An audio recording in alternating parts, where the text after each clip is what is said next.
America के Iran पर मुसलसल 7वें रोज भी हमले जारी हैं।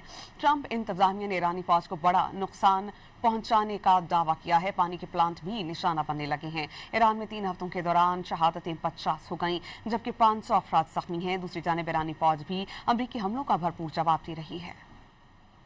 अमरीकी फौज ने ईरान के खिलाफ मुसलसल 7वीं रात फदाई हमले मुकम्मल करने का ऐलान कर दिया। सेंटकॉम के मुताबिक ताज़ा कार्रवाइयों के दौरान निगरानी के मराकज़, फौजी लॉजिस्टिक इंफ्रास्ट्रक्चर, ज़ेरे ज़मीन असला गोदामों और बहरी तनसीबात को निशाना बनाया गया। ईरानी मीडिया के मुताबिक अमरीकी फौज ने आज सुबह बंदर अब्बास, रोदान शाहरा और सूबा हुर्मुज़गान के शहर जासिक के करीब फौजी हमला किया। जासिक पर मिसाइल हमलों में बिजली की तनसीबात और समंदरी पानी को काबिल इस्तेमाल बनाने वाले डीसैलिनेशन पंप निशाना बने। सूबा लोरिस्तान के शहर खुरमाबाद में धमाके सुने गए। जनूबी ईरान के लार्क जजीरे पर वाक़े बहरी जहाज़रानी के कंट्रोल टावर पर भी मिसाइल हमला हुआ। ईरान के साहिली शहर चाबहार में भी मौजूद बहरी कंट्रोल टावर को निशाना बनाया गया। ईरान ने भी अमेरिका के खिलाफ जवाबी कार्रवाइयाँ की हैं।